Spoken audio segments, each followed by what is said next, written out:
Bonjour à tous, vous êtes dans le Berger et le Vieux Père. À chaque émission, un invité ou des invités dont on va explorer, parcourir le parcours. Aujourd'hui, on a une figure du monde, Bouba, je sais même pas quoi dire. Associatif, Même entrepreneurial, entrepreneurial, social. Avant de commencer, moi, je veux dire que lui, il fait quand même partie des premiers. Ah, exactement. Parce que là, il y en a beaucoup qui se mettent une cape de super-héros, d'influenceurs, de nouveaux Malcolm X. Mais lui, je crois qu'on va en parler, mais il fait partie quand même des premiers Renois qu'on voyait sur la toile C'est un à pionnier. faire des choses positives. Comment tu vas, Bouba? Parce que là, on a parlé, mais je t'ai même pas dit bonjour. Ça va, on est là, mon frère, tranquille. forme Tranquille. Dans cette émission, on a un serment qu'on va demander à notre invité de faire. Almami, comment tu vas? Ça va, merci et vous? La forme? Tranquille. Du coup, là, tu es avec le Berger et le Vieux Père. Avant de commencer cette émission, est-ce que tu peux faire le serment d'être sincère, honnête et surtout sans langue de bois? Je serai sincère, honnête et sans langue de bois. Sans langue de bois. Avant de commencer, qu'est-ce que tu peux dire sur ce que je disais tout à l'heure concernant le fait que tu sois l'un des premiers à être identifié comme ça là? Est-ce que tu as cette même vision? La vision que j'ai, je dirais pas l'un des premiers, puisque je me suis forcément inspiré des prédécesseurs. Mais on peut dire que ouais, je fais partie de ceux qui ont utilisé, ceux qui ont commencé à utiliser les réseaux sociaux à bon escient pour partager des infos, alarmer, partager et surtout donner de la force. On y va? Vas-y, on est parti. Donc, 5 questions pour moi, 5 questions pour toi, Bouba. Exactement. Je vais commencer. La banlieue est-elle vraiment une et indivisible? Non, je dirais ça, c'est ce qu'on souhaiterait voir apparaître. Mais dans nos banlieues, la notion de diversité existe aussi. Donc, diversité d'opinion, diversité, je dirais même relationnelle et autres, puisque c'est vrai qu'on partage un même plan géographique. Et en quelque sorte, je dirais que c'est toute cette diversité-là qui fait notre force et notre richesse. Tu sais, je te pose cette question parce que souvent, tu vois, il y a beaucoup de gens qui aiment arborer le drapeau de la banlieue, comme si en banlieue, tout le monde était solidaire. Toi, tu penses quoi de ça? Parce que moi, j'ai mon avis sur la question, mais j'aimerais avoir, moi, ton... Alors, moi, mon avis sur la question, c'est que, vu que j'ai pratiqué la solidarité, que je la pratique encore aujourd'hui, je peux témoigner que cette solidarité-là, elle est primaire quand on vit en banlieue. Mais je n'irai pas dans l'utopie à dire que tout le monde est unanime sur des questions qui nous concernent. Voilà, là, un sujet qui crispe pas mal de gens sur la question de la sécurité, par exemple. Tout le monde n'est pas d'accord. Parce qu'il y a ceux qui ferment les yeux sur certains faits et il y a ceux qui se mobilisent pour justement faire reculer certaines incivilités, par exemple. Et c'est vrai qu'il y a... voilà, c'est pas toutes les personnes qui vivent en banlieue qui sont prêtes à retrousser les manches pour justement s'attaquer directement face à des fléaux. Et on l'a abordé cette question dans une émission du Vieux Père.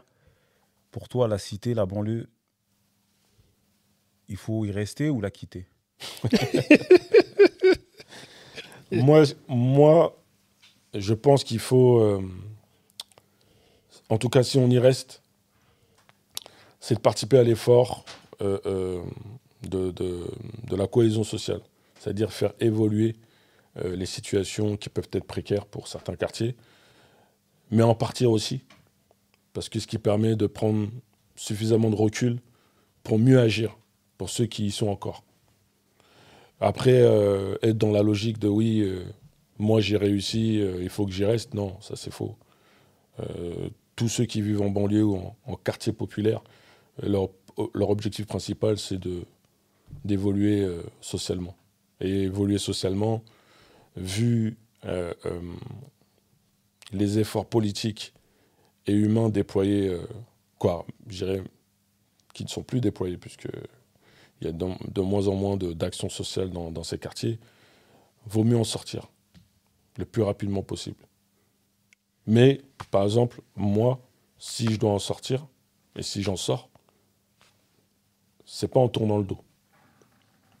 Je continuerai à y être actif, à apporter ma pierre pour justement éviter aux futures générations de devoir survivre comme on a pu le faire, qu'on le fait encore aujourd'hui d'ailleurs.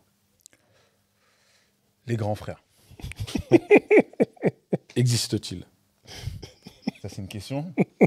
Mais à laquelle on pourra répondre juste après. C'est que penses-tu, toi, de la politique des grands frères? Ça dépend laquelle. Parce que moi, je vois deux politiques des grands frères. Vas-y, explique-nous. Il y a la politique des fameux grands frères qui, malheureusement, sont se positionnent par intérêt individuel. Et il y a ceux qui se positionnent et se mobilisent par intérêt collectif. C'est pour ça que je dissocie. Quel type de grand frère? Côté négatif. Le côté négatif, c'est que ces fameux grands frères qui, justement, y voient un intérêt. Et pour l'illustrer, je vais revenir sur le fameux rôle de mon collègue et ami Steve Tchenche, et qui est le maire dans Les Misérables. Par exemple, ce type de grand frère, c'est ultra nocif pour nos quartiers. Parce que ils se retrouvent à être les intermédiaires avec les collectivités, donc pour parler des mairies, des élus, pour assurer la paix sociale. Alors qu'en réalité, c'est pas la paix sociale qu'il faut acheter. C'est permettre à des gens influents dans nos quartiers, parce qu'on dit grands frères, mais on a aussi les grandes sœurs, permettre à ces gens honnêtes de contribuer à une certaine forme d'émancipation sociale pour permettre à chacun de pouvoir s'épanouir et construire des choses positives pour que leur quartier aille vers le haut. Aujourd'hui, tu vois, moi, je vais prendre un exemple concret. On va rester sur cette politique des grands frères, les mauvais grands frères. Est-ce que, tu vois, la situation actuelle de certains de nos quartiers ne sont pas dues ou de la faute de ces fameux grands frères? Je donne un exemple, par exemple, tu sais, dans l'animation, tu vois, le secteur de l'animation, par exemple. Dans nos quartiers, il y a eu une vague où on embauchait beaucoup de mecs de quartier qui n'avaient pas forcément les qualifications, les appétences et qui n'avaient même pas vocation même à faire ce genre de métier. Et tu vois, moi j'ai cette impression, après je vous demande vous si vous avez la même impression, qu'aujourd'hui les référents qui sont autour de notre jeunesse ne sont pas forcément, pas tous bien entendu, j'allais pas dire de bons conseils, mais sont négatifs pour notre jeunesse. Ouais, ce que tu veux dire, c'est ce ne sont pas les plus légitimes. D'une part, les plus légitimes. À accompagner cette jeunesse. Voilà. Et des bons exemples, quoi. Et des bons exemples. Ouais. Est-ce que ça, c'est pas la résultante de cette politique des grands frères, par exemple? Oui, je dirais que oui. Une bonne partie même de cette politique-là a été un apport négatif, en fait, pour une bonne partie de notre jeunesse, puisque ils ont été mis indirectement sous tutelle par des grands, comme tu l'as précisé, qui n'ont pas forcément cette vocation ou pour objectif d'être dans l'animation ou même avoir des responsabilités dans l'animation. Mais pour eux, ils ils y retrouvent une opportunité de devenir fonctionnaire, par exemple, public, donc se mettre à l'abri financièrement et professionnellement parlant, et ne pas prendre en considération leur statut, du moins là où on les a positionnés, pour justement apporter positivement auprès de cette jeunesse-là, mais aussi s'apporter à eux professionnellement, puisqu'il y en a plein qui ont tout simplement campé sur leurs postes respectifs, sans chercher à faire de formation, aller voir ce qui se passe ailleurs, et ainsi de suite. Et on a pas mal de villes exemplaires dans ce sens-là, où quand certains d'entre eux sont vus à recevoir des recommandés en stipulant qu'on mettait fin à leur fonction, quelques jours après ou quelques semaines après, on entendait que tel local a été brûlé, que telle mairie a été détériorée, et ainsi de suite. Selon toi, il y a plus de mauvais grands frères que de... Enfin, est-ce qu'il y a plus de mauvais grands frères que de bons grands frères? Ou c'est l'inverse? L'inverse. L'inverse? Il y a plus de bons adultes responsables. Mais quand on dit bon, il y a l'humilité qui va avec. Ce sont des adultes responsables qui ne vont pas forcément se mettre en avant, qui ne vont pas forcément monter au créneau pour bousculer les choses, mais ils vont plutôt être dans l'action. Ils vont faire les choses. Là, j'ai une question. En fait, quand je l'écrivais, je me suis dit, est-ce que je fais du barbeux et je la pose cash, ou est-ce que j'essaie quand même de mettre des formes? Donc je vais te donner les deux. Les deux versions. Les deux versions. La version soft et la version barbeux. Es-tu de ceux qui pensent que l'État donne des points et choisit ses épouvantails venant des minorités?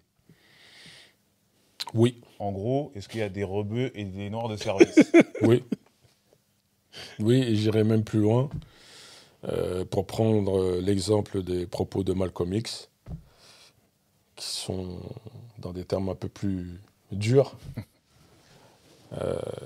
Est-ce qu'encore aujourd'hui, nous avons et nous faisons face à des nègres des champs et des nègres de maison? Oui.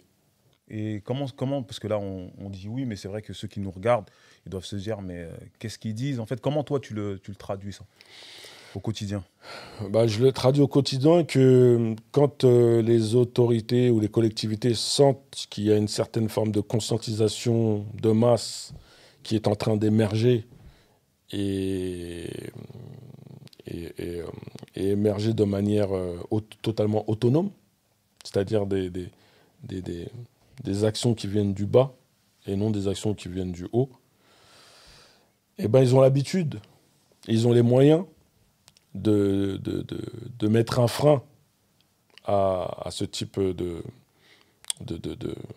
d'analyse, en fait, même d'émancipation, puisque on va tout de suite se focaliser sur l'un d'entre nous, on va dire le plus soft d'entre nous, qui va mettre de l'eau dans son jus de gingembre ou son bissap. Voilà, on peut en faire tout un tas de comparaisons. Je préfère le gingembre. J'ai besoin d'énergie, moi. Le gingembre bien corsé, Voilà, bien piquant. C'est ça. On va dire que voilà, ils ont pour habitude dans leur stratégie de sélectionner l'un d'entre nous, le pousser et de faire en sorte que, vous voyez, vous pouvez. Mais derrière le rideau, on sait ce qui se passe. On sait qu'il y a des compromissions, on sait que il va falloir que tu ne t'affiches plus avec telle personne, que tu ne te positionnes plus sur tel sujet et que tu suives notre cahier des charges. Mais est-ce que c'est pas un mal pour un bien? Alors, ça peut être un mal pour un bien si la personne ou l'organisation concernée, dans sa stratégie, a prévu de justement profiter de cette occasion-là pour atteindre un niveau qu'il n'aurait pas pu atteindre. Et une fois en place, en assurant ses arrières, il redistribue les cartes. Il fait un peu la technique du cheval de Troie. Ouais, ou en mode Robin des Bois, tu vois. Toi, j'aime bien l'exemple du Robin des Bois. Toi, Robin des Bois, il était du bon côté. Quand il a vu que du pseudo-bon côté où il se trouvait, ben, il faisait la misère aux pauvres, il s'est dit, ben, moi, j'ai pas besoin de tout ça. Je vais récupérer et distribuer aux nécessiteux. Tu vois, je suis plutôt dans cette philosophie-là. Et je sais que certains d'entre nous sont dans cette philosophie, mais on ne peut pas griller leur stratégie. Tu vois ce que je veux dire? Okay. Bah oui. Mais on les voit. Voilà, c'est ça. On vous voit. Et petite parenthèse, vas-y. On les voit, mais ceux qui les voient ne doivent pas s'abstenir en termes de bienveillance. On se doit de temps en temps d'appeler, envoyer un message. Attention quand même. Ah, tu devrais t'orienter de ce côté-là ou de ce côté-là. Après, il prend pas. Mais au moins, nous, on a passé le message. On l'a averti. Voilà. On parle beaucoup de la jeunesse aujourd'hui, à travers les rixes ou le harcèlement, par exemple. Pour toi, est-ce que la génération d'aujourd'hui est plus violente que les précédentes? Enfin, c'est un fantasme ou c'est la réalité? Non, en fait, on a l'impression qu'elle est plus violente parce que aujourd'hui, on est dans l'ère digitale. L'information, tu l'as dans ton téléphone, même avant les médias de masse. Là où il y a une différence, c'est que elle n'a plus de limite.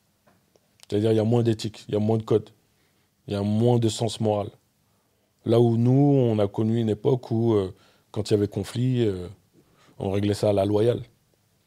Aujourd'hui, on entend les gamins, je vais faire du sale, je vais utiliser un fer, rien à faire de tes katas.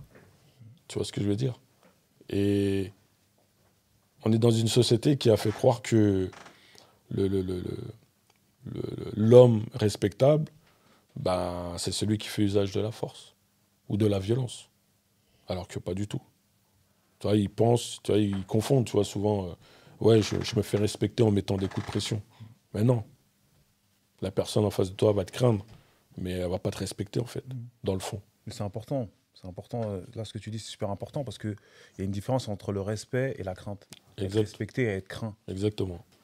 Parce que souvent, moi, je parle à des jeunes et je leur dis, moi, je préfère être respecté. Mhm. Parce que le respect, en théorie, c'est quelque chose qui va te suivre. Alors que la crainte, à un moment donné, tu peux prendre ton courage à deux mains ou par peur faire des... Sous le coup de l'émotion, faire une connerie. Parce que justement, ce sentiment de sentir réduit face au comportement de certains, ça va te monter à la tête et personne n'est à l'abri, en fait. Tu vois, d'agir par maladresse ou coup de folie, tu vois. Alors que, comme tu l'as précisé, comme je l'ai toujours dit aussi, je préfère être respecté. Et pour être respecté, il faut être respectable. Tu vois? Toujours un peu sur la jeunesse, est-ce que aujourd'hui les agissements de la jeunesse qui sont pointés ne sont pas la résultante de la coéducation à la française? Je dirais pas à la française, je dirais plutôt coéducation à l'occidentale. Moi, je le vois comme ça. Sachant que tu as des pays occidentaux qui, eux, ont démontré qu'ils étaient en capacité de remettre en question leur système éducatif. Moi, je pense à la Suède, par exemple. Et justement, la France a du mal à remettre en question son système éducatif. Toi, quand on parle de l'éducation nationale, qui aujourd'hui essuie pas mal de difficultés, notamment sur les questions de RICS, qui pensent que ce sont des problèmes extérieurs qui... non, vous êtes aussi un point central dans ces situations-là, et c'est ni avec des AED, ni avec des enseignants que vous allez régler le problème. Moi, pour ma part, je le revendique assez souvent, les établissements aujourd'hui doivent... C'est pas de la police dont on a besoin dans les établissements, c'est des éducateurs, des éducatrices. des médiateurs, médiatrices que vous voulez, mais des personnes qui sont aptes et suffisamment compétents pour anticiper sur ces phénomènes de violence qui s'accentuent, hein, parce que c'est pas nouveau, qui s'accentuent et qui deviennent malheureusement des banalités pour une partie de notre jeunesse. Mais pourquoi ils ont du mal, à ton avis, à regarder la réalité en face? Ben parce qu'on a affaire à, comment dirais-je, à des bureaucrates qui n'ont jamais été sur le terrain, qui n'ont jamais été confrontés à certaines situations et qui pensent que les choses vont se changer avec des textes de loi ou des arrêtés préfectoraux, alors que non.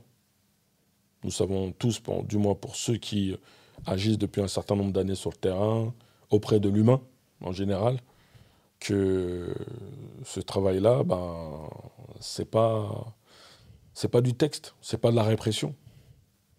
C'est de la cohésion, c'est la mise en place de comment dirais-je, de dispositifs innovants et pas du réchauffé. Là, on est trop dans le... Oui, notre système, il est exemplaire, mais... Est-ce qu'ils sont encore adaptés, les éducateurs là? Non, mais même non, justement, même les éducateurs. Les clubs de prêve, est-ce qu'ils sont encore adaptés? Même les éducateurs, les clubs de prêve, travailleurs de rue, j'estime qu'ils ne... Comment dirais-je, ils ne sont plus à la page. Ouais, c'est ça. Moi, j'ai cette impression. Il y a besoin d'une mise à jour à différents niveaux. Au niveau institutionnel, souvent on pointe du doigt le manque de formation des fonctionnaires de police. Ben, c'est pareil pour les éducateurs. Sans quoi, sur quelle base on les forme aujourd'hui? Aujourd'hui, je rencontre des éducateurs de rue, je l'ai été moi-même. On me dit oui, on rencontre les jeunes, c'est tout. Ça s'arrête là. Il n'y a plus, tu vois... la vocation, tout ça. La vocation d'essayer de rentrer dans les familles. Parce que souvent, le point de départ, c'est le cocon familial. Mais quand on écoute les politiques, oh, mais c'est quoi ces familles qui ne s'occupent pas de leurs enfants et autres? Est-ce que vous savez ce qui se passe au sein de la famille? Est-ce que l'enfant en question qui est décrit comme délinquant ne subit pas des choses ultra violentes au sein de sa famille et une fois dehors, il les extériorise, ben, malheureusement pas de la bonne manière, mais on va tout de suite le pointer du doigt, le mettre en prison. Moi, le nombre de gamins que j'ai accompagnés qui étaient présentés comme étant délinquants ou récidivistes, 90% de ces gamins étaient malades. Et quand je dis malades, physiquement, on se dit ils sont en pleine forme, non.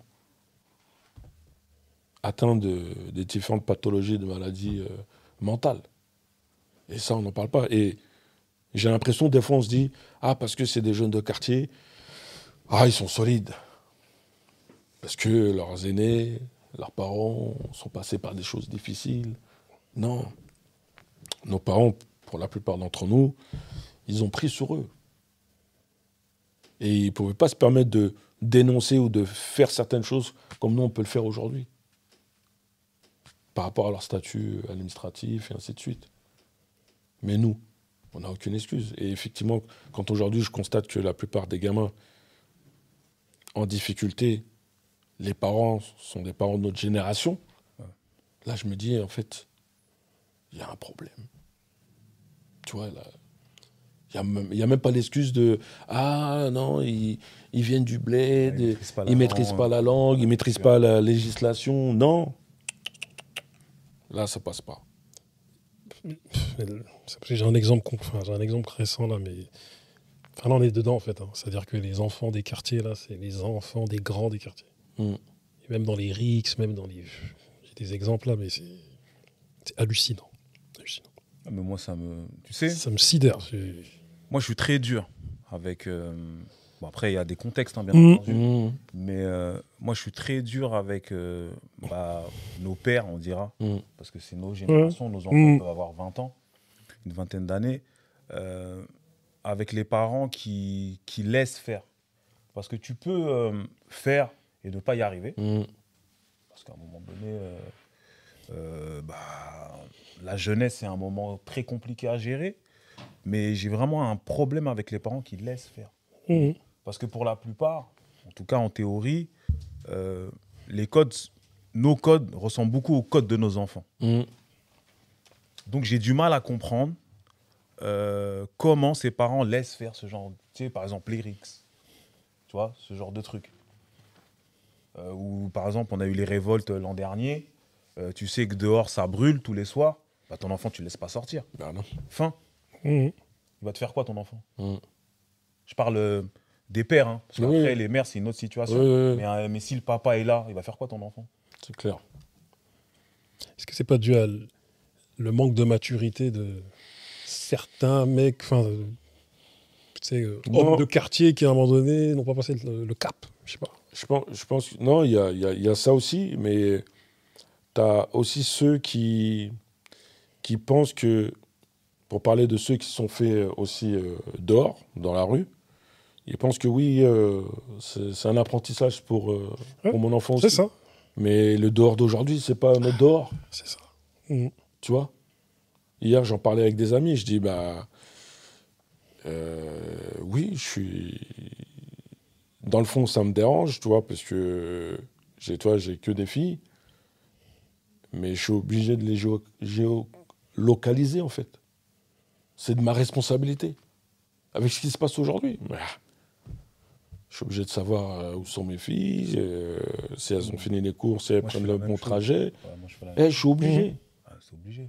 Moi, lorsqu'elle passe d'un point A à un point B, nous, on a un groupe de famille. Papa, je suis arrivé. Ouais. Papa, je suis là. Papa, je reviens. Pareil. Un groupe de famille. Celle qui ne répond pas, je dis, je reprends ton smartphone, je te remets un téléphone à clapper. Vu que tu n'as pas besoin de WhatsApp. Voilà. Elle a tout de suite, ça réagit. Tu vois? Mais on est obligé, tu vois, parce qu'on est responsable. Tu vois? Moi, souvent, je prends l'exemple de quand je sortais, quand je rentrais, ma mère, je pouvais la surnommer le scanner. Si j'arrivais avec quelque chose qu'elle ne m'avait pas acheté, je ne rentrais pas à la maison. Va rendre la veste que tu as empruntée, la Game Boy et autres. Et ça m'a sauvé en partie.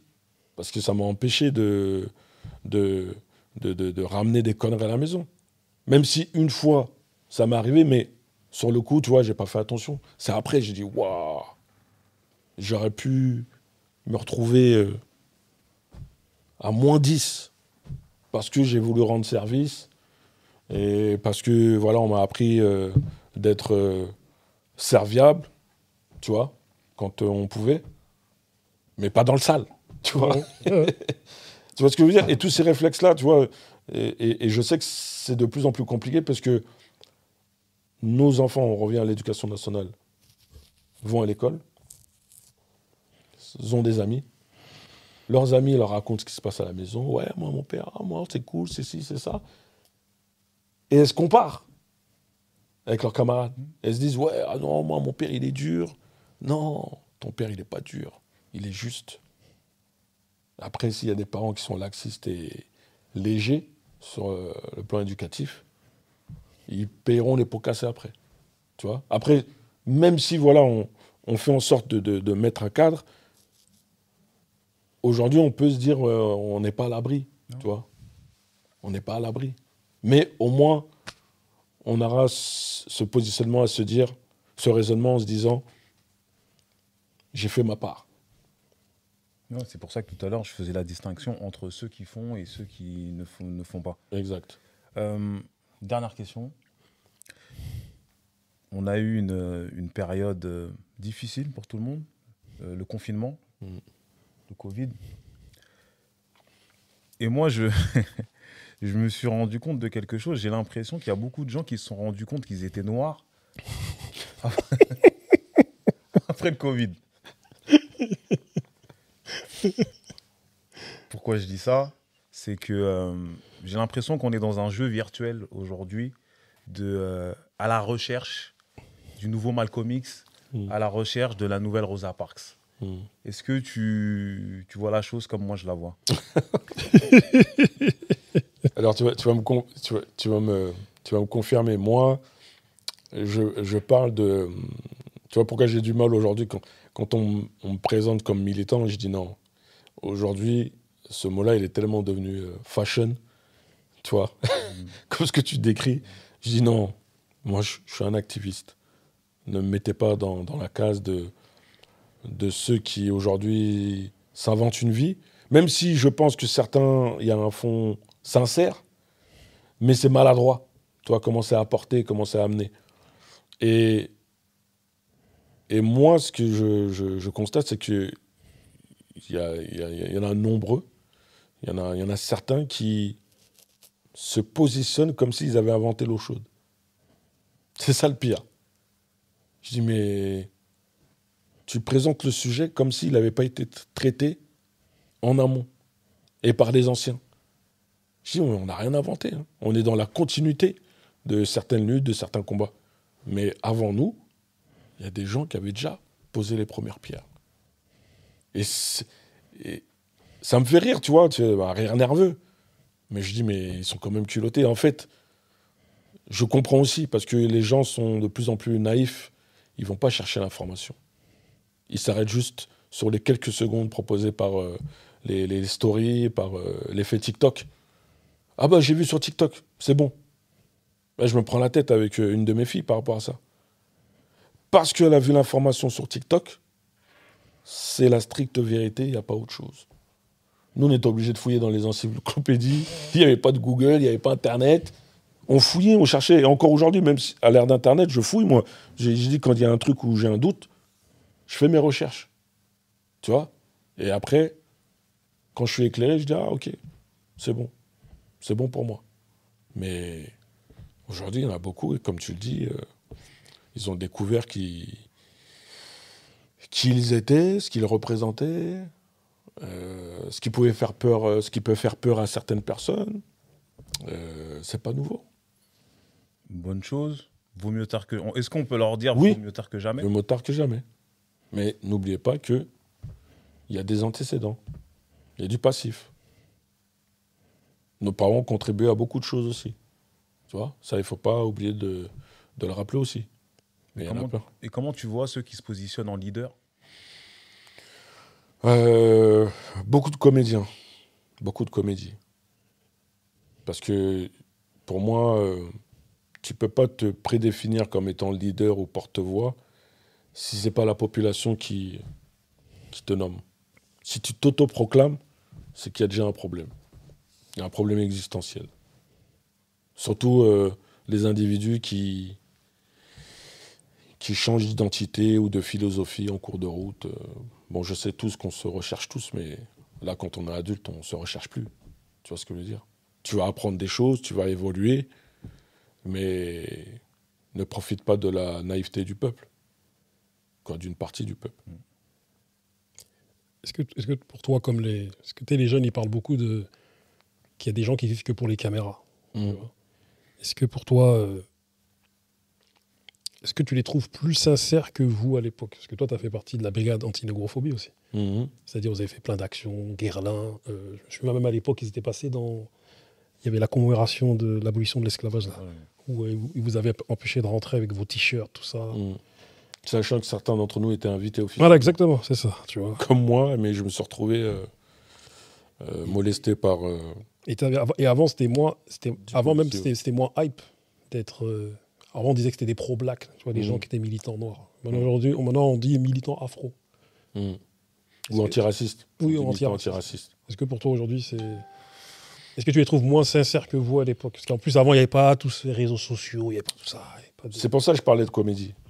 Aujourd'hui, il y a beaucoup de spectacles, tu vois, c'est beaucoup de sensationnel. J'ai l'impression que c'est prendre position pour avoir un maximum de likes. Tu vois? Moi, ça me dérange beaucoup, ça, tu vois. Ceux qui vont se limiter au digital et que tu ne vas pas voir en physique, sur le terrain. Toi, à l'époque que tu désignes là, ben, ce qu'on partageait, c'était soit après une action menée, ou soit en prémisse d'une action qui allait forcément aboutir. Et Et dans ce sens-là, beaucoup ont perdu comment dirais-je, le sens de l'humilité déjà de base, mais ce pourquoi on le fait. Tu vois, nous on est aguerris. Si on le fait, c'est pas pour nous, puisqu'on a déjà atteint un certain stade de conscientisation. Mais c'est pour les générations futures. Tu vois, pour qu'ils puissent reprendre là où nous on s'est arrêté, ou là on a échoué. Tu vois, parce qu'il n'y a pas que des victoires. Mais,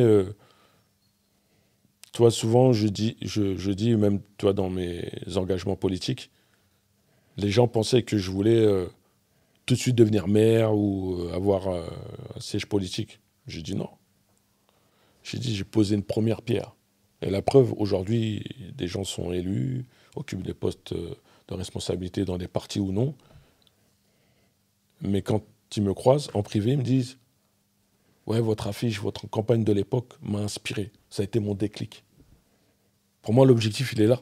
C'est vrai que moi, m'a choqué, quand je dis choqué, agréablement surprise, parce que c'est vrai que, tu sais, moi, de là où j'étais, tu sais, voir un Renoir en politique, pour moi, c'était un extraterrestre. Ouais.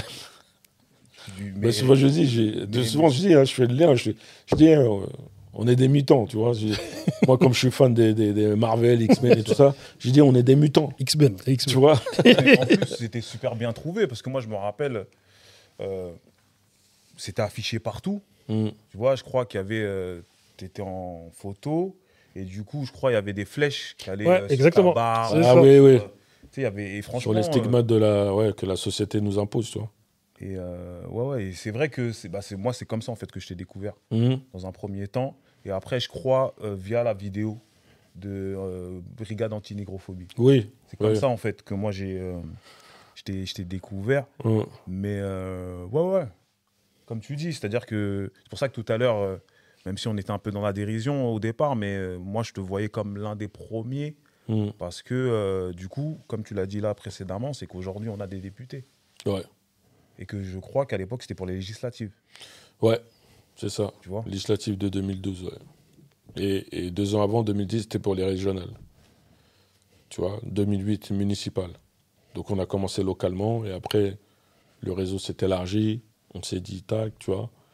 Et même à ce niveau-là, sur le plan politique, tu vois, tu parlais du militantisme, ceux qui se positionnent comme des prétendus leaders.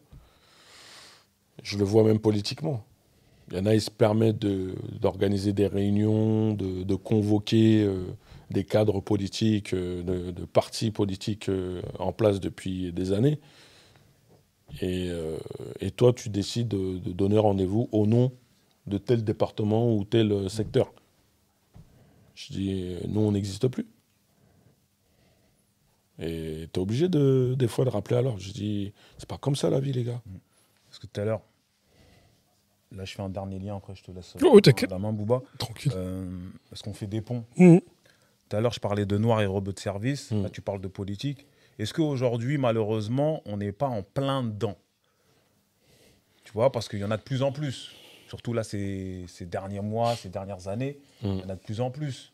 C'est des personnes issues, tu vois, racisées, comme on dit, du coup. Ou issus des minorités. Issues des minorités ou racisées, tu vois. Moi, je dis non blanc, comme ça. Comme ça, voilà. C'est clair. Il y en a de plus en plus, mais est-ce qu'en vrai, ils ne servent pas de caution? C'est une question. Après, moi, je ne rentre pas dans les envies de chacun, les velléités de chacun, parce que je ne connais pas. Tu vois, j'en connais pas beaucoup.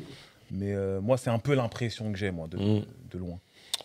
Bah, je partage cette impression parce que, tu vois, moi, j'ai toujours revendiqué le collectif.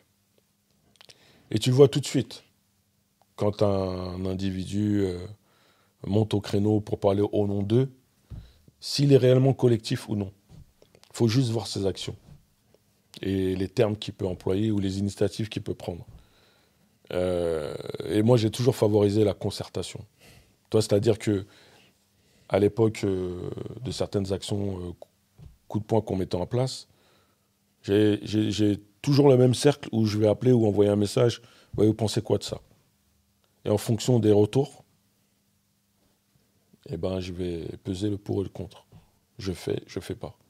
Et j'ai toujours agi comme ça, toi, en concertant mes amis ou mes frères, mes sœurs, les plus proches dans le combat, dans les différents combats que je peux mener, tu vois.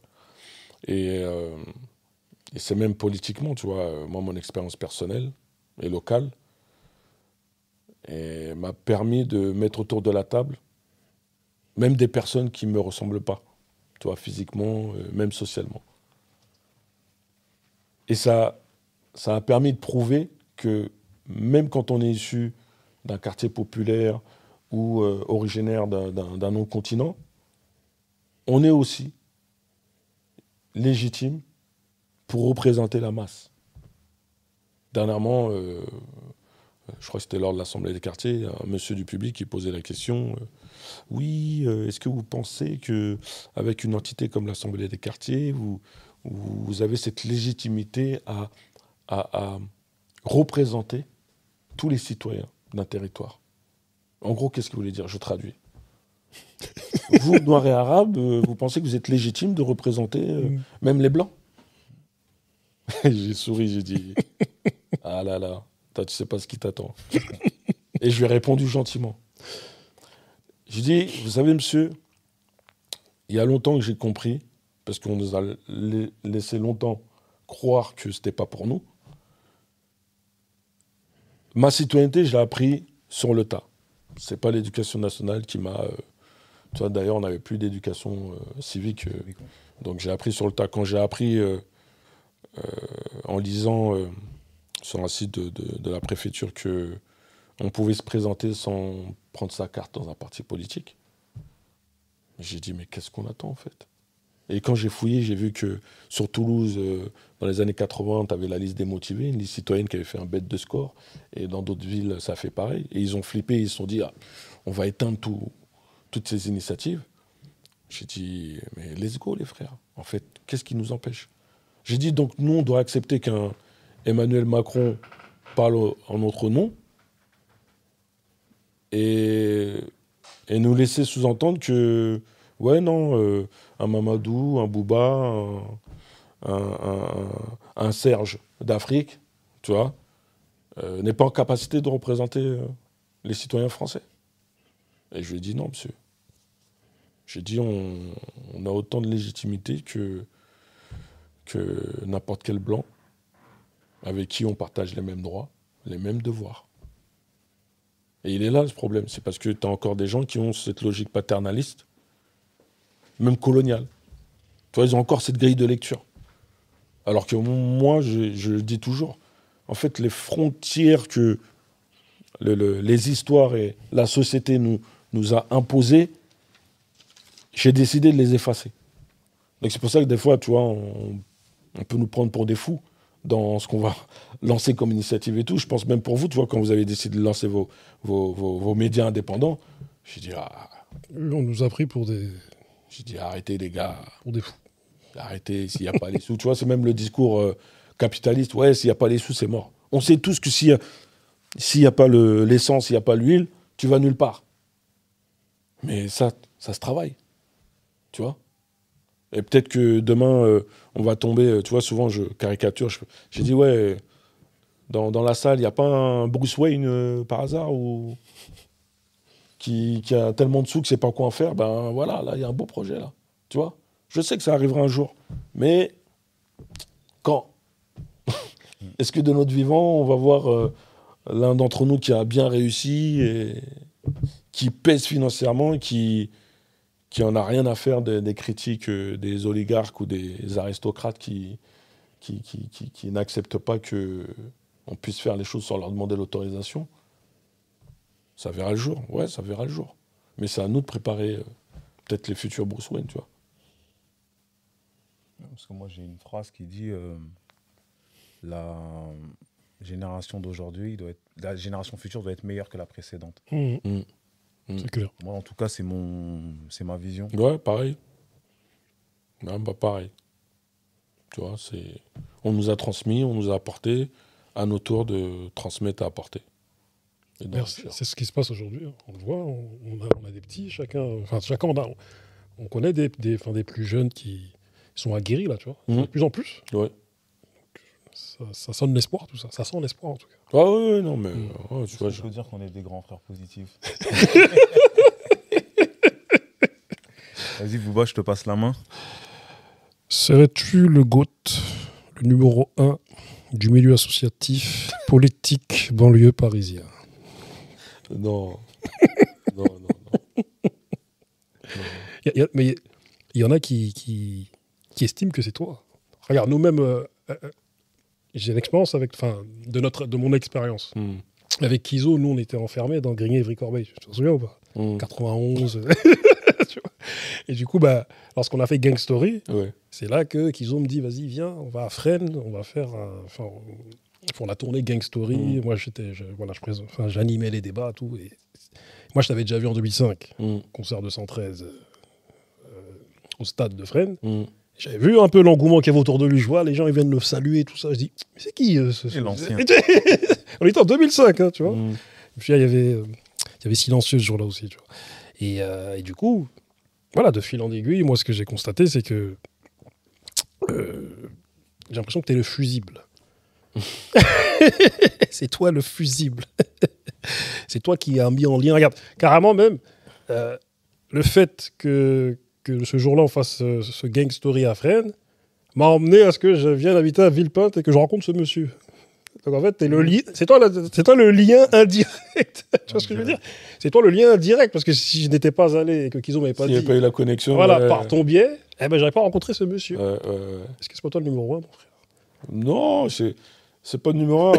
Après moi, tu as vu, je me base surtout sur le destin, tu vois, la magie des destins de chacun d'entre nous, tu vois. Tu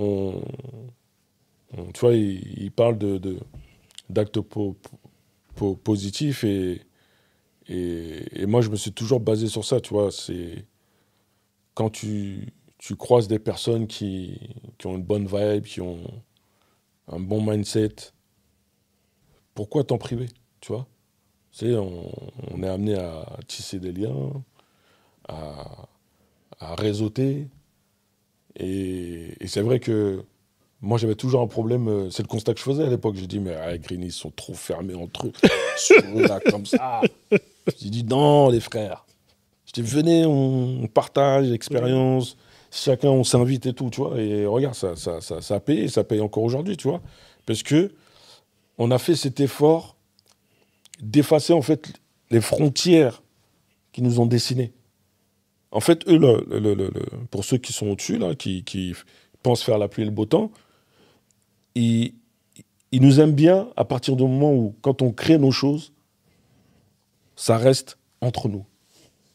Ça reste dans notre précaré. Ne venez pas au centre-ville, ne venez pas... Regarde là, le projet Grand Paris. Quand tu regardes le plan, c'est pourquoi, à ton avis? Les banlieusards ne passaient plus par Paris. Restez là, voilà. Voilà. Restez dans vos zones. Voilà, bougez pas. Mais en fait... Mais j'avoue, tu peux aller partout sans passer par Paris. De fou, malade. Tu vois? Alors qu'avant, t'étais obligé. Hein. Ah oui. Grave. Tu vois ce que je veux dire? Et en fait, ça va t'obliger à quoi, ça? Le jour où ils décideront de fermer une voie et autre pour verrouiller Paname, il te restera que la circulaire. Toi, c'est comme quand tu prends le périph' en voiture. Grave. T'as vu pendant les JO? Plus ils ont mis le périph' à 50, là.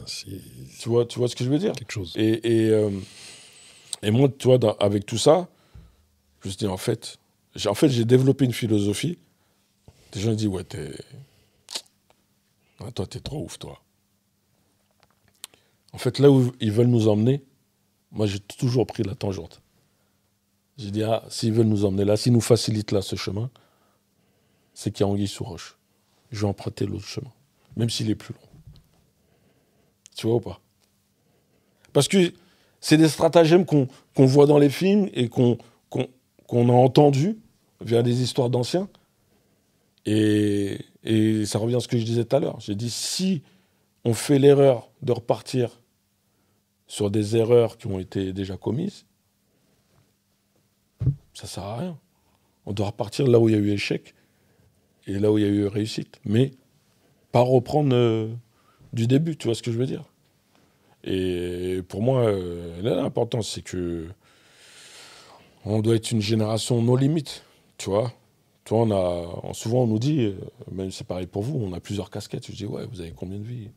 Ouais, vous arrivez à avoir une vie de famille, vous arrivez à faire votre podcast, vous arrivez à animer des événements, ainsi de suite, ainsi de suite. Ah, moi, c'est pareil. On te voit dans le cinéma, on te voit en politique, on te voit dans les quartiers. On t'aperçoit pas loin de la Fashion Week. Bim, tu vois. Mais bon, dernièrement, la petite histoire, dernièrement, on pensait m'avoir aperçu, mais en fait, c'est un de mes petits frères qu'ils ont aperçu. Ouais, c'est ton frère qui te ressemble. Qui me ressemble, tu vois. J'ai dit, mais tu vois, donc, non, aujourd'hui, ça fait partie de nos responsabilités d'expliquer à la future génération que même si on vous désoriente dans une voie professionnelle par rapport aux études, regardez, moi, on m'a orienté vers l'aéronautique. J'ai travaillé quelques temps dedans et ça ne m'a pas empêché de développer d'autres compétences à côté. C'est qu'on est capable. Barbe, toi, C'est important ce que tu dis. Tu me disais au téléphone que pour toi, c'était le premier influenceur noir. Tu me disais ça au téléphone. En fait c'est... Après, comme il l'a dit tout à l'heure, il a répondu à la question. Forcément, il y avait des gens avant parce qu'il s'est inspiré. Mais je trouve qu'il en a l'étoffe, la carrure par rapport aux actes qu'il pose. Parce que moi, je regarde que les actes. Les actes, tout à l'heure, on parlait des actes. Tu vois, moi, c'est par rapport aux actes. C'est-à-dire que moi, de ma lecture, moi, je ne le connaissais pas, le Mami. Tu vois, je le voyais. On avait aussi des gens en commun, mais je ne le connaissais pas. Et donc, moi, je le voyais qu'à travers les actes. Tu comprends? Donc, c'est pour ça que je me dis... Après, je creuse. Et je me dis qu'il fait partie, en tout cas, des premiers vraiment à être exposé. Tu vois, et même, on l'a vu même... parce que tu es proche de Assa aussi, tu vois. À un moment donné, on voyait à la télé. Tu vois, ce genre de choses-là. Tu vois, le fait d'être exposé. Mais dans le bien. Parce que même à travers... Tu faisais un truc qui s'appelait les barbacs rouges, c'est ça? Où tu faisais des barbecues où les gens... Je sais plus. Là, c'était des barbecues populaires. Ouais. Voilà, les barbecues populaires, voilà, c'est ça. Et là, il y avait tout le monde. Là. Les gens se rencontraient. Et par ton biais. Ouais. Tu vois, moi-même, j'y étais. Ça m'a valu... quoi? La municipalité a demandé un arrêté justement pour nous interdire de faire des barbecues dans les espaces publics qu'on louait ou qu'on demandait en tant qu'association. Justement parce que on fédérait tellement, tu vois, que ça posait problème. En fait, on faisait ce travail de cohésion que les collectivités sont censées faire. En plus, reçoivent des millions pour, mais nous, on faisait sans leur subvention, en fait.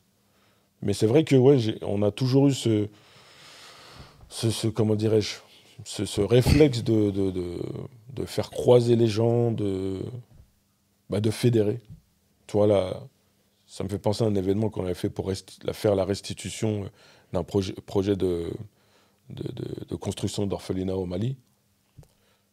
Carrément, on a été ambitieux. On a demandé un gymnase. Et le gymnase était blindé. Et le service événementiel de la ville avait interpellé ma sœur en disant mais comment vous avez fait pour remplir tout un gymnase? C'est-à-dire, eux-mêmes, ils étaient choqués. Je dis, on fait les choses, tout simplement. On ne se contente pas de se dire qu'on est une collectivité et autres, non.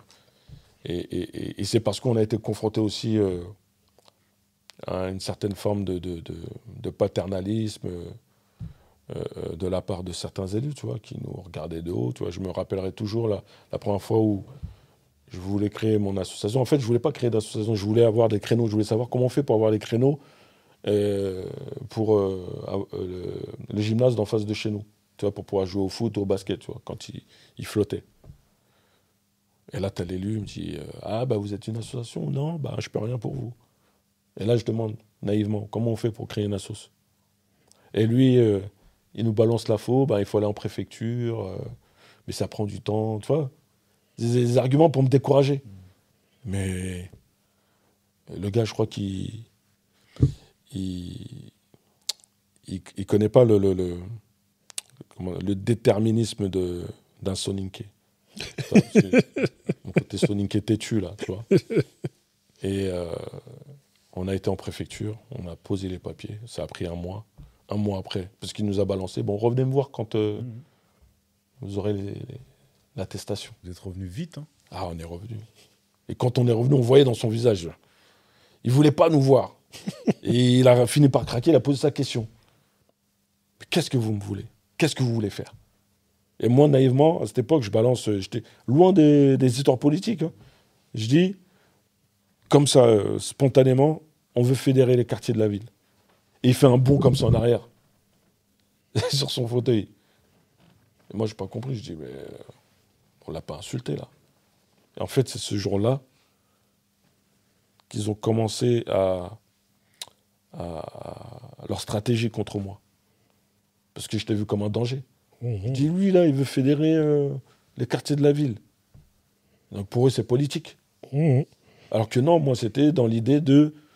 Ben, t'as vu, notre quartier, le quartier du nord de la ville, du sud de la ville, on subit les mêmes choses. Venez, on fait les choses ensemble. T'étais dans la cohésion. Ouais, c'est ça. Ouais. Tu vois? Et ça vient de là, en fait. Tu vois, c'est les parcours de vie, les obstacles qu'on a pu rencontrer qui ont fait que... Et moi, tu vois, on m'a toujours appris que quand il y a des obstacles, tu peux soit enjamber, soit contourner, soit... Et j'avais kiffé une vidéo de Tupac. Justement, il fait une métaphore sur ça, sur les obstacles. Et je ne sais pas si vous l'avez déjà vu, c'est une vidéo où il raconte... je crois qu'il le rappait même. Il dit, ouais, il arrive devant la maison, il voit qu'on lui ferme la porte au nez. Et il se dit, ouais, comment je vais faire pour rentrer? Donc du coup, il recule, il voit qu'il y a une fenêtre qui est ouverte, il escalade et il passe par la fenêtre. Et en gros, il expliquait que même si on te ferme la porte au nez, on met le grillage, il y a toujours un moyen d'entrer. Et le pire, c'est en précisant, sans demander l'autorisation. Parce que c'est ma maison aussi. Et c'est ce que j'expliquais à l'époque aux jeunes. J'ai dit, la mairie, là, parce qu'il y avait la période où politiquement, ils faisaient la chasse à tous ceux qui squattaient les halls, quand l'hiver arrivait et tout. Et en plus, là, c'est pas squatter les halls pour faire des conneries. C'est parce qu'on n'avait pas de lieu où se retrouver, tu vois. Soit certains, quand les parents étaient cool, on pouvait accueillir dans notre chambre, mais on pouvait pas trop abuser non plus, tu vois. C'était chaud, mon frère. Moi, je venais avec mes potes, mon père, il frappait à la porte des fois. Il disait, et moi, je me souviens, tu vois, souvent, ma chambre, c'était le lieu où on développait toutes nos idées, tu vois. Mais... Et de là, tu dis... En vérité, faut défoncer les portes. Mais proprement, tu vois.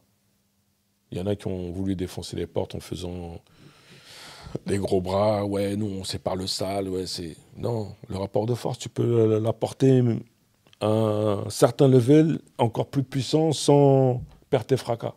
Mais il y a l'art et la manière, tu vois. Et c'est ce que, malheureusement, beaucoup de jeunes n'ont pas encore compris, tu vois. Là, il y a ce qui se passe en ce moment en Martinique, tu vois. On soutient de là où on est. Et j'ai partagé un message d'un frère qui disait, les gars, on n'a pas fait ces mobilisations de boycott pour que vous fassiez des barricades et vous rackettiez les premiers passants. Non, là, on se met une balle dans le pied. J'ai dit, là, regardez, ils nous ont envoyé 300 CRS en renfort. C'est parce que le combat, il paye. Et là, c'est les patrons qui sont en train d'être en panique puisqu'ils vont devoir réévaluer leurs tarifs. Tu vois, et c'est comme ça. Mais ils vont toujours sortir un truc, oui, ils ont brûlé ci, ils ont brûlé ça. Et, vous avez des assurances. Arrêtez de dramatiser. Vous avez des assurances, ça va être remboursé, ça. C'est du matériel. Mais qu'est-ce qu'on fait des gens qui ne peuvent pas consommer de produits laitiers quand ils en ont envie? C'est un truc de fou. 40% plus cher. Ah, c'est de la folie. Même des fois 60. Folie. C'est abusé. Tu vois? À croire qu'on n'est pas en France. Or que qu'on est en France. Ouais. Donc, pour moi, c'est pas la France. Hein. C'est une colonie. Ouais. C'est les colonies. C'est comme ça que beaucoup le. Ouais. Pendant des années, beaucoup revendiquaient le fait d'être français, que c'était la France. des années plus tard, on se rend bien compte que c'est pas le cas. Ah ouais, ils ne sont pas considérés comme tels. Voilà, c'est clair. Ils ne sont pas considérés comme tels. Ouais, parce qu'ils avaient un traitement privilégié à une certaine période. Quand on leur permettait d'être dans la fonction publique directement, sans forcément avoir les diplômes et tout. Tu sais, c'est une manière de les caresser dans le sens du poil. Ah, regardez, quand même, on vous permet d'occuper des postes honorables. Mais des congés bonifiés. Ouais, après, je dirais privilégié, mais ça reste des miettes. Hein. Oui. En vérité, comparé à les privilèges que d'autres ont, tu vois. Ça reste des miettes. Oui, mais Bouba, la réalité. Parce qu'en fait, tu vois, quand tu analyses, en plus, nous qui avons un certain âge, on voit bien qu'il y a une évolution. Oui. Parce qu'avant, moi je ne suis pas un expert, mais avant, les Antillais, la majorité n'avait pas le discours qu'on peut entendre aujourd'hui. Oui, parce qu'il y a des générations qui ont changé. Parce que, regarde, même les postes de fonctionnaires, c'était des postes que les Blancs ne voulaient pas occuper, en fait. Donc, c'était même pas des postes bien vus. C'est après, nous, issus d'immigration africaine, vu qu'on avait d'autres postes, enfin, nos parents avaient d'autres postes, manutentionnaires. Donc, c'était des postes qui étaient, on va dire, plus subalternes que les postes de fonctionnaires, tu vois. Donc, du coup, nous, on a toujours perçu ça en mode ah ouais, enfin, nos parents, le fait d'être fonctionnaire, c'était moins pénible qu'être manutentionnaire, éboueur et tout ça. Tu vois. Ouais, non, mais c'est sûr, tu vois. Tu as mon père qui parlait pas un mot français. Quand il a compris qu'il devait maîtriser la langue française pour devenir taxi, je peux te dire, les cours du soir, il les brûlait. Il est devenu artisan taxi. Tu vois, parce que ses oncles lui disaient non, continue à travailler dans les usines. Mon père, il a dit, je sais pas quitter le Mali pour perpétrer, tu vois, ça revient à ce que je disais tout à l'heure. Repartir là où les anciens se sont arrêtés. Mon père s'est dit, non, vous avez une génération de mes grands-parents ont bossé dans les usines en France. Nous, après vous, on évolue. Nos enfants, eux, vont faire des études. Pareil, ils vont occuper aussi des postes plus importants que les nôtres. C'est ça l'objectif, tu vois. Et jusqu'à s'émanciper, devenir autonome, être entrepreneur et ainsi de suite. Tu vois. Il y en a qui sont devenus entrepreneurs sans faire de longues études, sans faire HEC ou je ne sais quoi. Tu vois. On continue à faire croire que oui, si tu n'as pas ce diplôme-là, ça va être compliqué. Tu vois. Et après, c'est une histoire de code. Tu vois. Quand j'interviens avec certains jeunes, je leur dis, vous savez, la vie, c'est une histoire de code. Si vous maîtrisez les codes, pas obligé de tous les appliquer, mais il suffit juste de les maîtriser, les comprendre. Après, vous les appliquez en fonction de vos objectifs, mais vous verrez que ça va débloquer des situations. Tu vois ? C'est comme le rapport avec la police, tu vois, je fais une parenthèse. Depuis que j'ai penché le nez sur leur déontologie, donc il y a un petit peu leur code moral quand ils sont en fonction, j'ai plus de problème d'outrage et rébellion. Parce que je suis en capacité d'expliquer aux fonctionnaires que là, ça ne fait pas partie de votre déontologie. Là, je suis dans mon droit. Et ainsi de suite. Et là, qu'est-ce que tu renvoies comme signaux aux fonctionnaires ? Que tu connais son métier. Tu sais ce qu'il a le droit de faire, ce qu'il n'a pas le droit de faire. Mieux que lui, parfois. Parfois, ouais. Tu sais, le pire, c'est qu'une fois, il y a un fonctionnaire qui m'a demandé si j'étais avocat. Je dis non, monsieur. Je suis éducateur. Des incendies du boulevard Vincent Auriol en 2005, aux luttes contre les rixes interquartiers, encore en 2024, en passant par la brigade anti-négrophobie et le parti politique que vous avez fondé, Émergence, et le comité Adama. J'ai l'impression que depuis peu, il y a une euphorie, là. La ferveur collective, elle est retombée, tu vois. Et que beaucoup ont fait 2 pas en arrière, en tout cas parmi les acteurs de tous ces mouvements-là, tu vois. Et pour se recentrer sur eux-mêmes et sur leur famille, et notamment sur leurs enfants. Et pour ceux qui en ont, en tout cas, tu vois. Est-ce que tu partages cette impression ? Je partage cette impression,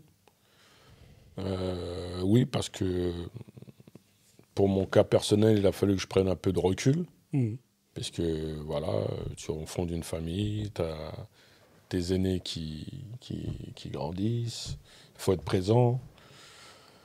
Et il faut, comme je dirais, assurer ses arrières, tu vois. J'ai dit, tout ce que j'ai entrepris, c'est pour elle aussi, tu vois. Donc, leur apporter les éléments, les arguments, les outils, tu vois, pour pas qu'elles se retrouvent à devoir aller se mobiliser ou manifester et occuper soit des postes ou des métiers qui leur permettront justement de perpétrer tout ça, tu vois. Mais c'est vrai que moi, le constat que je fais avec tout ce que tu as énuméré comme initiative, et après, ça, c'est global, hein, ce constat, c'est que on nous pousse de plus en plus vers une forme d'individualisme, tu vois, qui fait que quand les gens se positionnent ou vont rejoindre une action collective, il y en a beaucoup, c'est pour eux, personnellement. Et c'est ce qui tue les combats, tu vois. Là, l'exemple, par exemple, Comité Adama, quand je rencontre à ça, j'appelle Samir, avec qui j'ai l'habitude, tu vois, de mobiliser sur les violences policières. Je lui dis, Samir, il ne faut pas qu'on laisse la sœur toute seule. Sinon, on va se faire bouffer. Et là, pour ce cas d'école-là, ben, j'ai joué sur tout le réseau. Tu vois, chacun a reçu un message, bim, ou un appel. Ouais, là, la sœur, elle a besoin de conseils, elle a besoin d'appui, elle a besoin... Mais sur le plan moral, déjà, dans un premier temps. Tu vois, parce que, pareil, souvent, on va laisser sous-entendre que les citoyens qui ont des origines africaines ont une capacité à supporter C'est un grand fantasme, ça. Hein. les violences, Ouais. tout en excluant le fait que tu vois, des maladies mentales, tu vois, la dépression, on ne connaît pas, l'anxiété, Je dis, mais vous êtes des oufs ou quoi? Certes, tu as vu, on emmagasine beaucoup, on encaisse beaucoup, mais effectivement, quand ça pète, mais ça doit être traité au même titre que n'importe quel individu, tu vois. Et autour de l'affaire Adama Traoré, on a fait en sorte de faire jouer tout le réseau. Et c'est ce qui a payé au final, tu vois. Une fois qu'elle était prête à prendre la parole publiquement et tout, je pense que tu l'as précisé tout à l'heure, tu as vu, nous on s'est effacé, on a fait notre taf.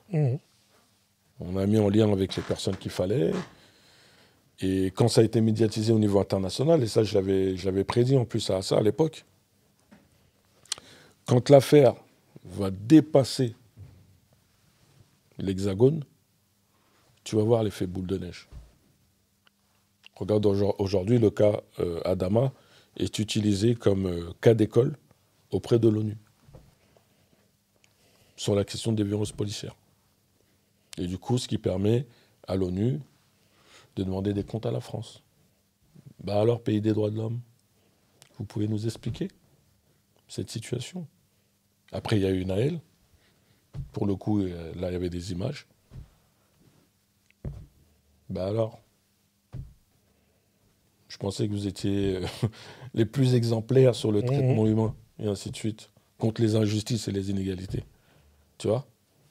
Et c'est ce qu'on essaie ouais, c'est ce qu'on continue à essayer de faire comprendre aux nouvelles générations. Toi, là, entre les deux tours des élections législatives, il y a un mouvement jeunesse populaire qui s'est créé, tu vois, par l'initiative de 3 jeunes filles. Et il y en a dont une que je connais très bien. Et je lui dis bravo.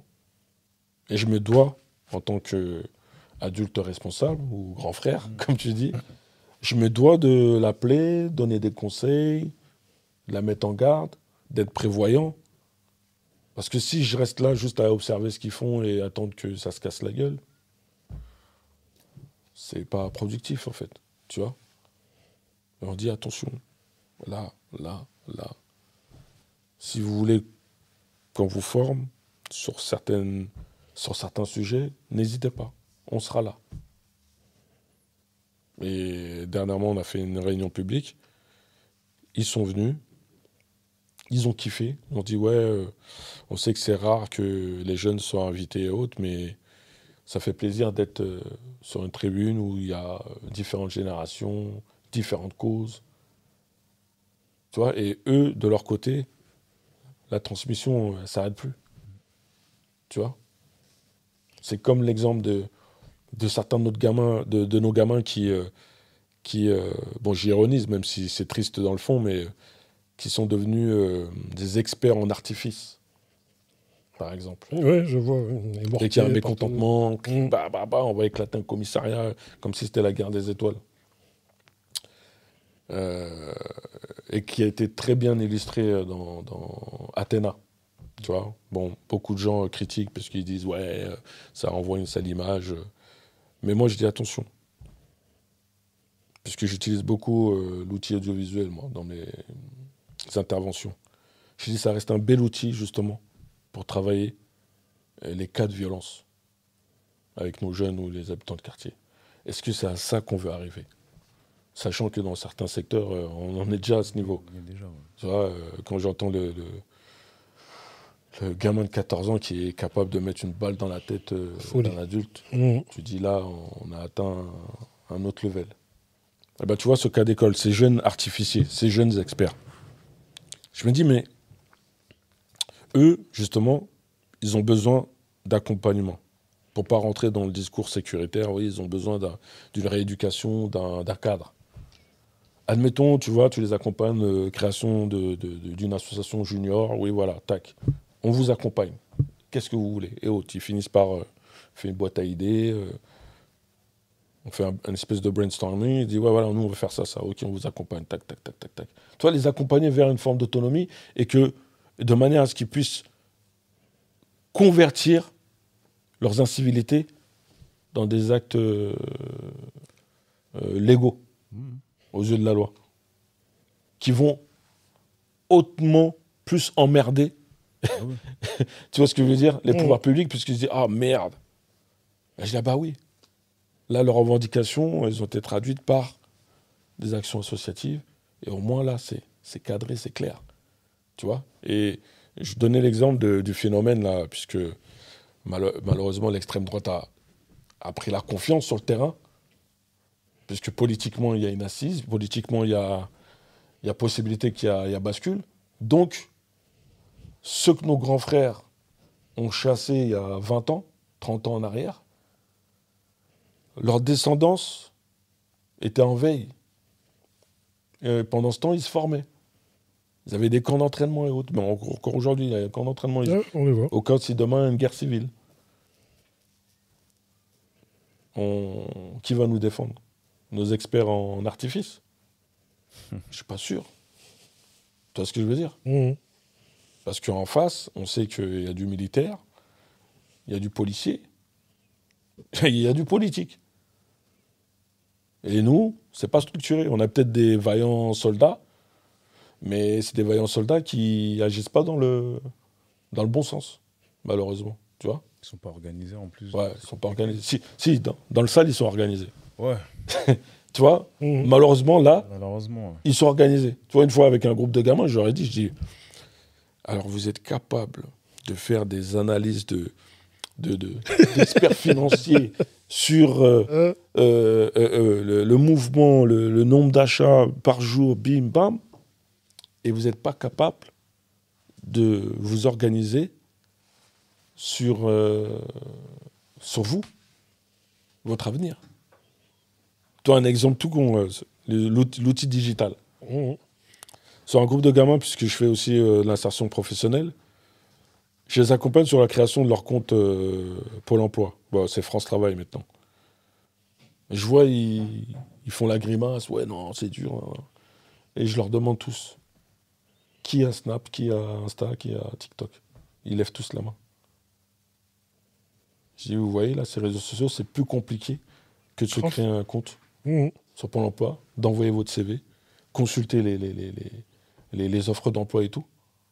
C'est moins compliqué que... Il me dit, ouais, mais c'est pas pareil. Je dis, ah, parce que vos Snapchat, TikTok et tout, vous pensez que c'est tout le monde qui gagne de l'argent? Je dis non. Même dernièrement, une amie m'expliquait qu'un influenceur qui a 300 000 followers, qui a son étoile bleue et tout, lui-même, il galère. Il y a beaucoup de gratuité, mais il n'y a pas beaucoup d'entrée. C'est ça. Tu vois? Mettons, tu vois, tout ce travail de fond, là, d'éducation populaire, c'est pas l'éducation nationale qui prend ça en charge. Qui prend ça en main. Et c'est à nous de provoquer le truc et au jour où on aura, je l'espère, des hommes et des femmes de bonne volonté, parce que pour moi, c'est qu'une question de volonté politique, et ben, ils mettront en œuvre des fonds spécifiques pour justement développer tous ces projets d'éducation populaire qui manquent. Il y a peu, il y a eu la dissolution de l'Assemblée nationale. Ouais. Et du coup, il me semble que c'est créé l'Assemblée des quartiers avant ou après, je ne sais plus. C'était déjà dans... Ouais, c'était déjà dans les tuyaux. Ouais, c'était déjà dans les tuyaux, ouais. Et on s'est rendu compte que c'est créé le nouveau Front populaire. Ouais. Et nous, on a eu vent du fait que beaucoup d'acteurs politiques issus des quartiers ont été écartés à ce moment-là. C'est-à-dire mis dans des circonscriptions imprenables où ils étaient presque sûrs de perdre. Et ma question est la suivante, c'est est-ce que les Noirs et les Maghrébins investis dans la politique sont-ils voués à rester des éternels faire-valoir? Surtout dans des moments cruciaux comme ces moments-là. Malheureusement, oui, si on laisse faire. Si on laisse faire, eh ben, la supercherie, elle continuera. Et moi, je me suis permis à plusieurs reprises de reprendre certains individus qui, justement, ont eu la candidature express sur des circonscriptions gagnables ou non. Mais tu en as certains qui ont même accepté des circonscriptions sur lesquelles ils n'ont pas la légitimité directe. Donc une attache même. Bah, si, une attache, mais tu vois, par exemple, l'exemple du parachutage. Quand on dénonce le parachutage chez les cols blancs, c'est quand tu as un mec qui vient de province qu'on envoie sur une ville de banlieue. Il va passer parce qu'il a l'étiquette qui est en vogue en ce moment et il va faire un bête de score.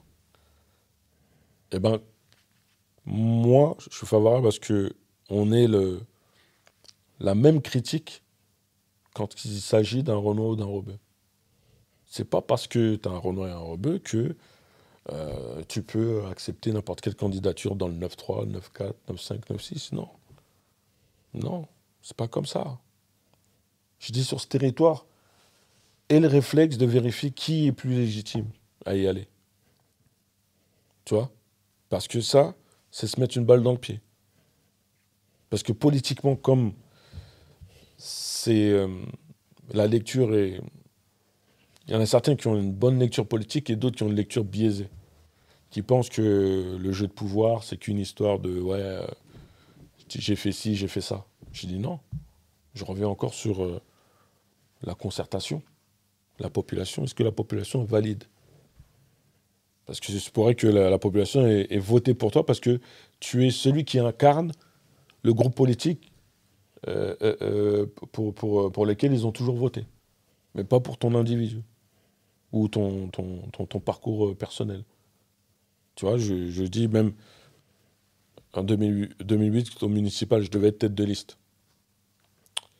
Et beaucoup ont été déçus parce que à J-1 du dépôt de la liste, donc le jour limite, il y a 2 membres de notre collectif qui ont menacé de ne pas signer si je restais tête de liste. Parce que c'est 2 anciens de la majorité précédente qui, malheureusement, ont été influencés par les bruits de couloir qui étaient inventés. Parce que je t'ai vu comme un extrémiste communautaire, moi, sur ma vie. Hein, tu vois. Oui, attention, il est dangereux. Alors que rien de ça. J'ai dit, vous avez déjà vu un extrémiste communautaire rassembler des gens de tout horizon, de tout bord? Je sais pas, là, on voit peut-être ça dans les films, mais pas dans la vraie vie, tu vois. Et moi, comme dès le départ, l'objectif, c'était le collectif.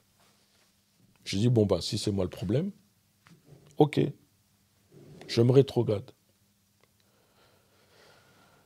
Et on met une autre personne à ma place. Mais qu'est-ce que ça a provoqué, ça? Toutes les personnes que j'avais sollicitées pour rejoindre la dynamique, il y a une bonne partie, ils ont été déçus, ils ont dit non, vu que tu as cédé, Almami, vas-y, c'est mort, j'irai pas voter. Tu vois, parce que le souci, c'est c'est ceux qui ont eu une lecture individuelle de l'initiative collective, tu vois. Je dis, non, les gars, vous ne voyez pas comme ça. Là, c'est une équipe, et j'en parlais dernièrement avec un de ces gars qui était déçu. J'ai dit, mais tu sais que quand tu obtiens la majorité et qu'il s'agit de maintenant choisir qui est le maire, puisque systématiquement, c'est la tête de liste qui devient maire. Mais en fait, non. Il y a une réunion interne et ça se fait au vote, au suffrage, et on décide qui passe maire.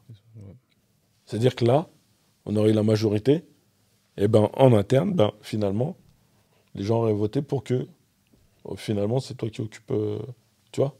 Et il me dit, mais ouais, mais ça, on savait pas. Là. Je dis, ouais, mais les gars, on va pas tout expliquer dans les détails, tu vois ce que je veux dire.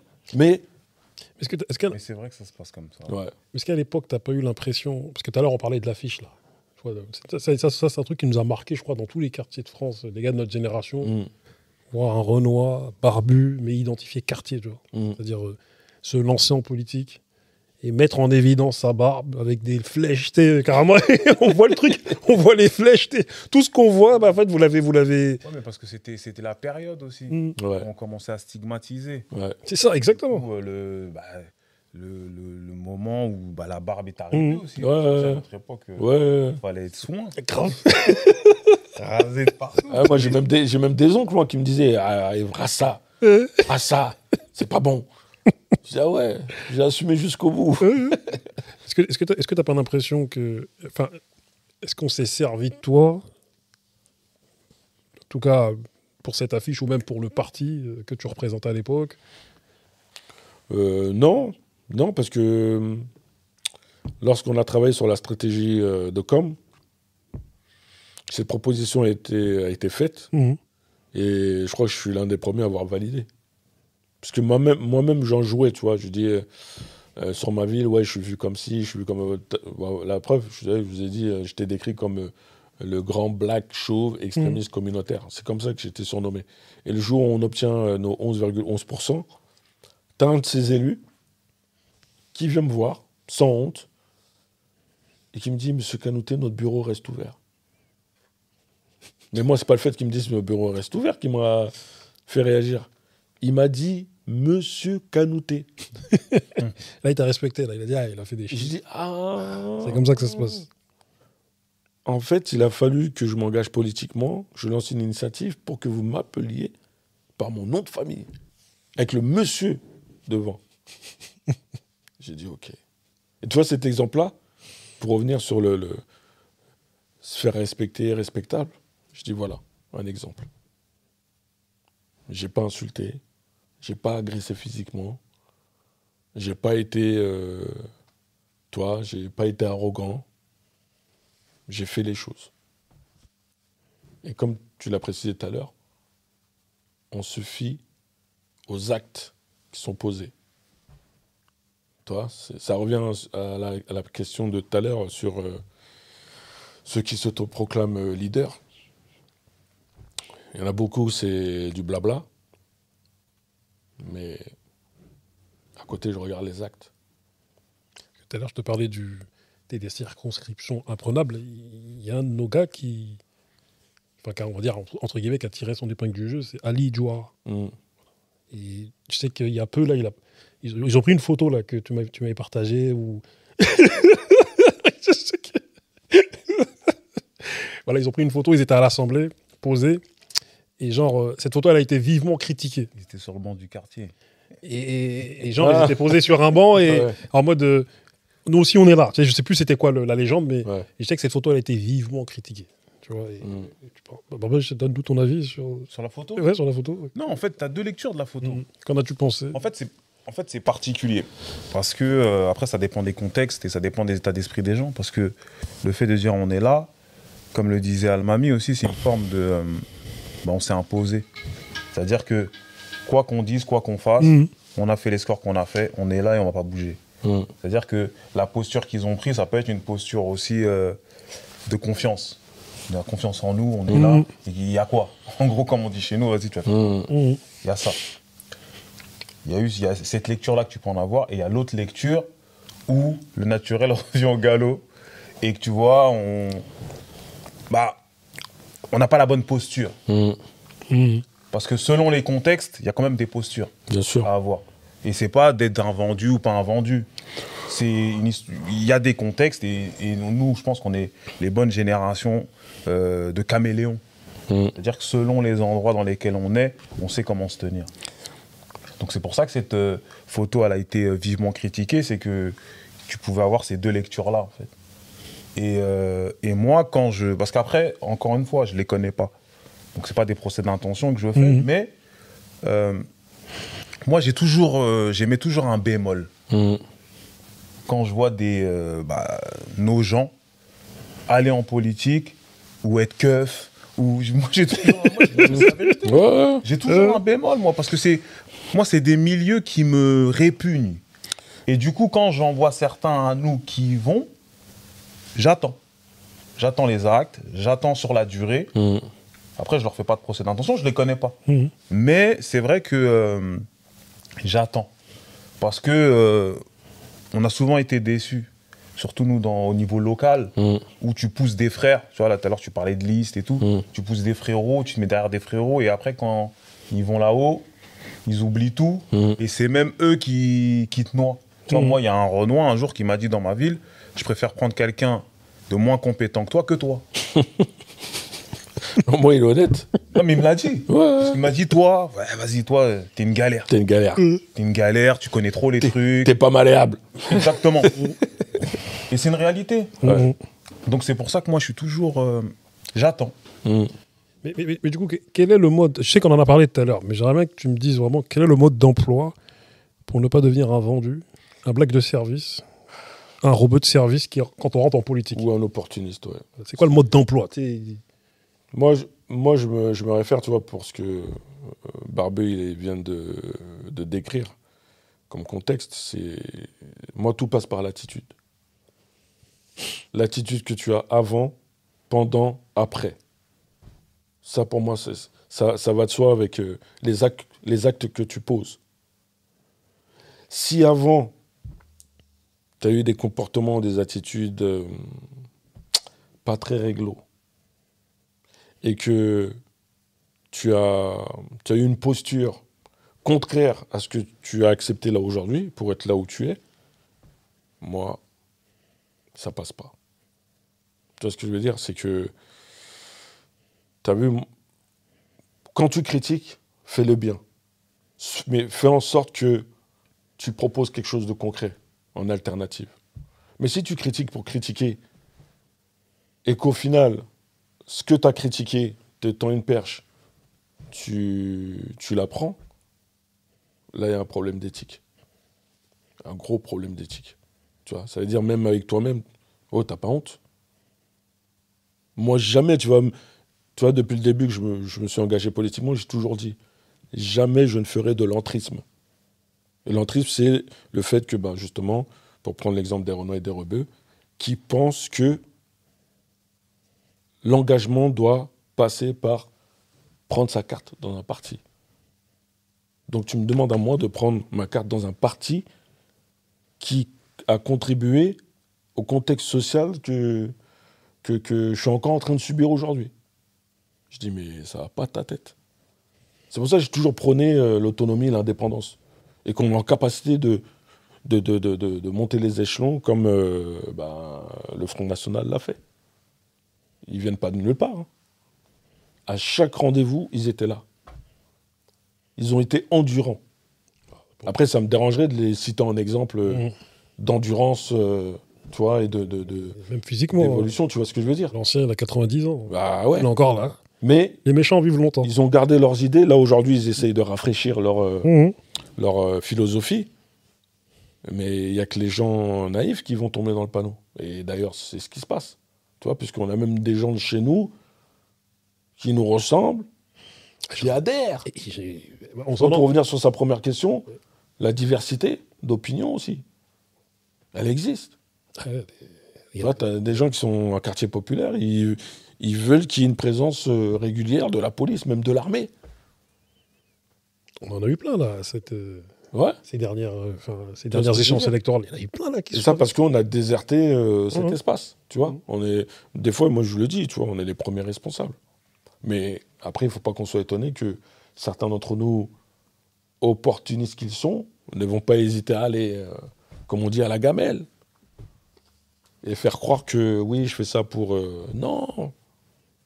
Parce que dans tes antécédents, on sait l'anguille que tu as pu faire. Et qu'aujourd'hui, tu te retrouves... J'ai dit non. Non. Après, publiquement, il y a des choses que je ne vais pas dire parce qu'on a aussi cet handicap à ce niveau-là, qu'on est tellement peu à être visible à certains niveaux que c'est pas rendre service au collectif. C'est ce qu'on a dit tout à l'heure. Au début tu vois, je préfère dire à huis clos. Personne, j'ai l'impression qu'il y a un problème. Je dis oui, il y a un problème. Il y a ça. Ouais.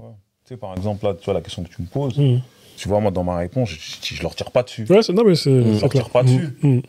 Tu vois, mais je sais qu'on a volonté d'en recevoir parmi eux. Et on va leur poser les questions. Bien sûr. Tu vois. D'ailleurs, Ali, je l'ai contacté déjà. Donc. Ouais, mais tu vois, il n'y a pas. Ça, et je pense que c'est important de se parler.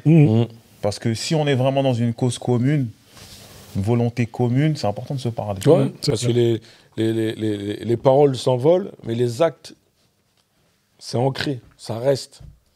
Tu vois. Et il y a des choses, tu vois, tu peux pas faire tout et son contraire.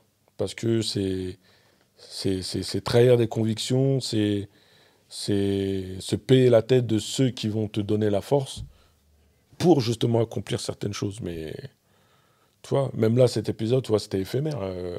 Là, on va peut-être revivre une même situation, ils vont dissoudre l'Assemblée.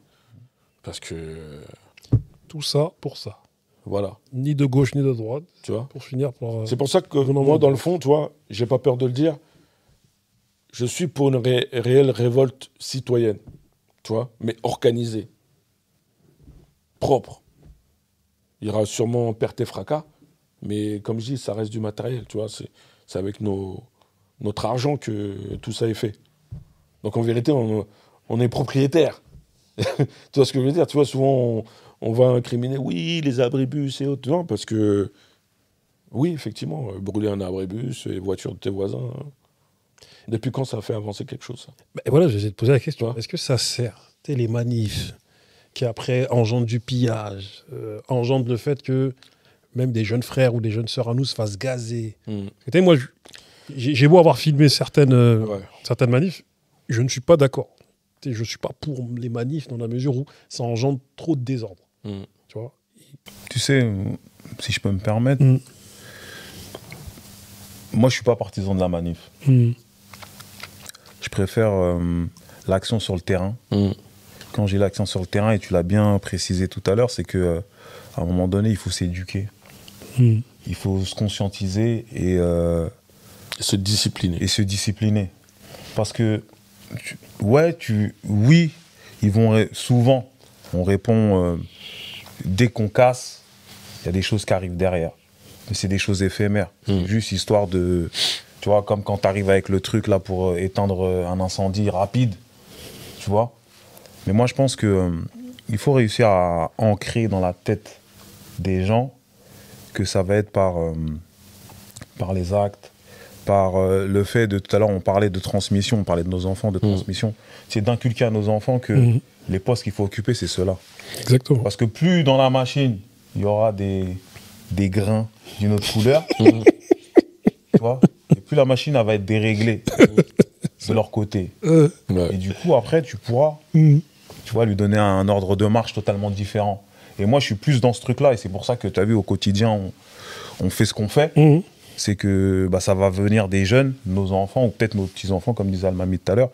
Et moi, je suis plus partisan de ça, où à un moment donné, on se retrousse les manches, on parle aux gens des quartiers, vas-y, t'as vu, au lieu de vendre ça, au lieu de faire de la violence, au lieu de faire ça, allez vous instruire. Comme tout à l'heure, tu parlais de la déontologie.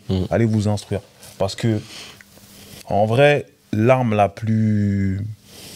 Pour moi, la plus sûre, c'est là. C'est vrai.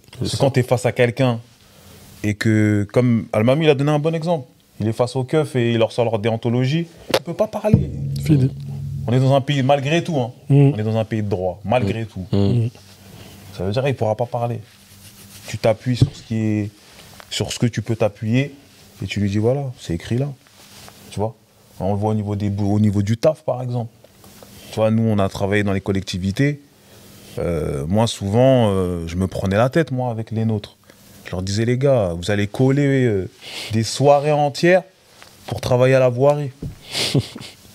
Pas que j'ai quelque chose contre ceux qui travaillent à la voirie, mais c'est-à-dire que toi, tu vas faire gagner un mec qui va empocher peut-être 5 000, 8 000, 10 000 pendant 6 ans, et toi, tu vas prendre ton 1 200, alors qu'il a gagné grâce à toi. Il y a un truc qui va pas, en fait. Donc moi, je suis plus dans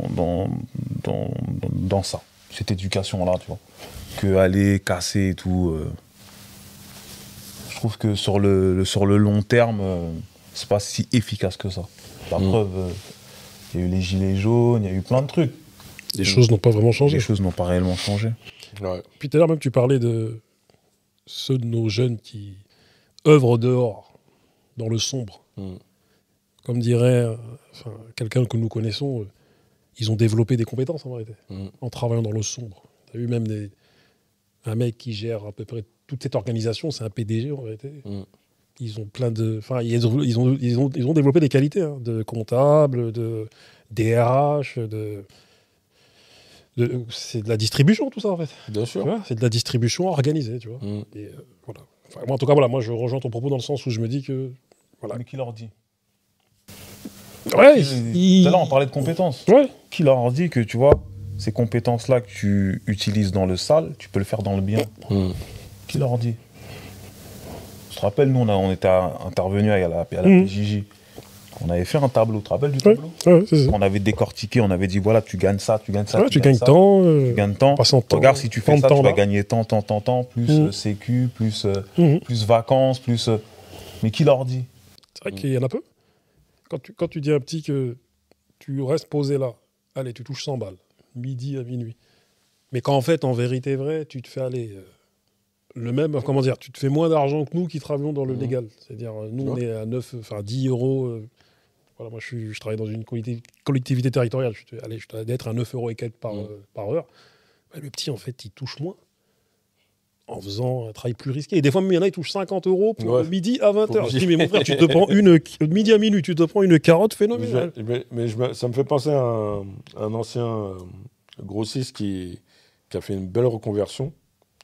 Et il expliquait le jour où il a découvert que vendre des morceaux de viande, il touchait plus que vendre... Il est tombé des nues. Aujourd'hui, il est bouché. Tu vois ce que je veux dire? Et après, tu as tout le conditionnement qui va avec aussi chez ces gamins qui pensent qu'ils vont être là, ils vont monter les échelons. Ça commence par le fauteuil quechua et ensuite... mais je dis... Éternel ouvrier, frère. J'ai dit, pour évoluer dans ce milieu, tu seras obligé d'écraser ton prochain. C'est ça. Ou le faire du mal. C'est le seul recours. Parce que sinon, donne-moi l'exemple de celui qui a réussi à monter les échelons en ayant les mains propres. Et une conscience tranquille. Tu te rends compte qu'il y en a qui touchent 3 euros par heure en vérité. Quand tu leur expliques, tu dis, mais par heure, tu touches 3 euros. Oui, mais parce qu'on leur fait... Ils sont pas encore construits, il y en a, ils sont immatures. Parce qu'il faut leur amener des exemples concrets. Tu vois, nous, quand on était intervenus, on leur avait donné des exemples concrets. On leur a dit, t'as vu, là, on est là pour 2 heures. Pour 2 heures, je gagne ça. Tu te rappelles la tête qu'il avait fait? Ouais, je me souviens. Il dit, ah ouais. Je dis, bah ouais. Mon gars. Pour 2 heures. Il te rappelle, il était choqué. Ouais, c'est ça. Et il faut être dans du concret avec eux. En fait, le problème d'aujourd'hui, je pense que les jeunes, il faut leur montrer les choses de manière concrète, il faut leur donner des solutions. Bien sûr. On a beau leur parler, si derrière, tu n'apportes pas une solution ou un exemple concret, il va dire, vas-y, l'ancien. Ou... Parce que eux, ils voient tout sous le prisme d'un rinté. Tu vois, pour eux, par exemple, ce que nous, on peut faire, nos activités et autres, ils disent, mais en fait, vous gagnez plus que dans un rinté. Dernièrement, j'avais fait l'exemple, la comparaison sur le talent de certains artistes. Tu vois, où j'ai expliqué que c'était de très bons scénaristes. Tu vois, d'excellents même. Et tu as des gamins qui vont interpeller, ils disent, ouais, qu'est-ce que tu racontes, tu connais rien et tout. Tu vois, c'est des fans. Je dis, Vous voyez, là, le rap que vous entendez aujourd'hui, c'est comme si vous allez voir un film au cinéma. La seule différence, c'est que au cinéma, vous savez que c'est tourné, mais le rappeur, il ne va pas vous dire que soit il s'inspire de faits qui ont existé ou qu'il a inventé de toutes pièces. Ben, moi, je ne suis pas rappeur, je vous le dis. Ce sont des histoires. Et en leur précisant que le vrai voyou, celui qui fait du sale, il ne va jamais étaler ses faits. Tu le vois même pas. Tu vois Donc, continuez à kiffer. Après, certains, pour le divertissement, ça fait kiffer, tu vois. Ça te permet de t'évader, de te mettre, comment dirais-je, de te fondre dans un univers, tu vois. C'est toujours kiffant, tu vois, pour t'évader, oublier un peu tes problèmes. Mais la vérité, c'est que il y en a certains, ils inspirent à. Tu vois, j'ai dit non. C'est pas eux qui vont vous aider à sortir de la hesse, comme vous dites. C'est pas eux. Parce que eux, quand ils en sortent, est-ce qu'ils reviennent vers vous? Ils reviennent vers vous? Non, c'est chacun pour soi. Toi, c'est la surenchère du capitalisme et autres. Et en plus, sans rentrer dans les têtes, quand tu rentres dans la naissance du capitalisme, le point de départ, c'est l'esclavage. Tu vois, et encore là, tu dois préciser que ce n'est pas que l'esclavage qui a touché les Renois, puisque ça a commencé en Europe, entre eux. Avec les Slaves et tout ça. C'est l'histoire de l'exploitant et l'exploité. Donc, choisis ton camp. Et il y en a qui choisissent le camp de l'exploitant. Mais en pensant qu'ils ont les épaules et l'intellect pour. Alors que pas du tout, ils sont à côté de la plaque. Tu vois, on aurait eu, tu vois, moi, c'est pas que c'est le meilleur exemple aux États-Unis, mais c'est-à-dire qu'aux États-Unis, t'as eu des histoires que même dans le sale, les mecs, ils avaient quand même la sensibilité à faire du social. C'est-à-dire, les mecs, ils s'enrichissent, mais ils disent, hey, t'as vu, moi, j'ai quand même réussi, mais j'ai pas envie que les petits derrière, ils reproduisent. Tu vois? Ici, j'ai jamais entendu ça, moi. On est dans une planète, c'est dur. Une planète. Aujourd'hui, nous, moi, dans le cadre de mon taf, enfin, même d'autres, hein, ils sont obligés d'aller voir des petits. Enfin, il y a les parents qui viennent les voir pour leur dire, mon petit, il est sur une pointe.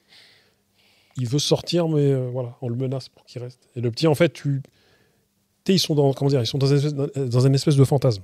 Tu travailles dedans, ça te donne une réputation, mais t'es même pas un mec dur. Ouais. T'es pas un dur, en fait. T'es un gentil qui se met dans un monde de méchants.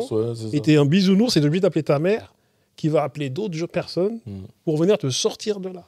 Ouais. Et là, il y a des bons grands frères, justement, pour rebondir sur ce qu'on disait tout à l'heure, des bons grands frères. D'ailleurs, big up à un là qui... Récemment, j'ai eu vent il a sorti un petit de là, il a carrément demandé au gars, vous voulez combien?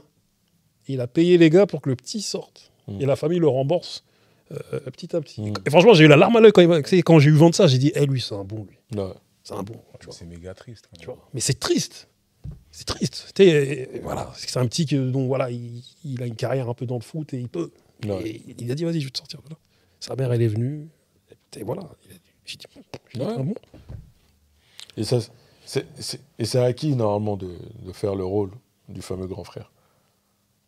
Pouvoir public, en collectivité. C'est ça. Tu vois? Au lieu d'aller débourser des millions d'euros à des cabinets conseils qui te pondent des projets, soi-disant, pour les banlieues, pour endiguer le phénomène de trafic de drogue. Tu vois? Vos partenaires historiques, là, ça va aller, quoi. Ça t'appelle à nous. On vous donne un devis. C'est ça. Et je vous allume. Voilà. Non, t'allumes pas. Tu factures, tout simplement. C'est fini le bénévolat. Oui, on te facture, on t'allume. C'est fini le bénévolat, tu vois. Oui, est-ce que vous pouvez... Je dis, tenez mon numéro SIRET, bim, bim. C'est parti. Ouais, mais t'es obligé. Non, mais Moi, depuis, tu vois, des fois, je m'amuse sur les réseaux sociaux, je dis, voilà, je suis consultant, intervenant. Oui, t'avais mis un post comme ça. Ouais, voilà, j'ai dit, j'ai arrêté avec le bénévolat. Sauf quand c'est une association qui vient de naître, qui ne connaît pas les rouages. Mais quand vous êtes en place, tu vois, moi j'ai appris longtemps après, tu vois, on m'invitait sur des plateaux télé, bim bam, et j'ai appris longtemps après que ceux qui étaient avec moi, ils avaient leur chèque. C'est parce qu'ils sont reconnus comme étant des experts Voilà. dans des domaines dans lesquels nous-mêmes on est experts. Voilà. On a grandi là et on a étudié. Mais tu vois, on a cette humilité qui fait que, tu vois, on n'est pas à revendiquer que ceci, cela. Mais par contre, tu vois, pour revenir sur le nous, on a beaucoup de nous qui ont des postes, qui occupent des postes, qui savent qu'on peut intervenir dans tel territoire, et ils font comme si on n'était pas là. Ça, c'est une réalité aussi. Comme si on n'existait pas. Ou des fois, ils doivent intervenir ailleurs, ils disent « Oh, je savais pas que tu faisais ça !» Ouais. On est là, toi aussi. Ça arrive souvent. Bouba, il te reste combien de questions? Ça y est. Ça y est. Ça y est. Le quota est atteint. Le quota est atteint. Ça y est. Almami, merci. Merci à vous, messieurs. Cette sincérité. C'est toujours agréable de parler avec toi parce qu'on sait que tes expertises sont toujours pertinentes. Tout comme vos questions. On essaye. Mais en tout cas, très beau format, très beau format. Ça fait toujours, moi aussi, toujours un plaisir de répondre présent à vos nombreuses sollicitations. Et on espère que ça va durer dans le temps. On espère aussi. On espère qu'on va cuisiner beaucoup de personnes. Ah, je les invite. Il faut venir parler, il faut venir échanger. Voilà, ça permet de faire évoluer les mentalités, faire avancer les choses, quoi. De toute façon, c'est dans la bienveillance, comme on le disait tout à l'heure. C'est vraiment juste pour ouvrir le débat sur certaines choses, mettre à plat d'autres. C'est ça, exactement. Le tout sans langue de bois. C'est ça. C'était le berger et le vieux père. Ciao.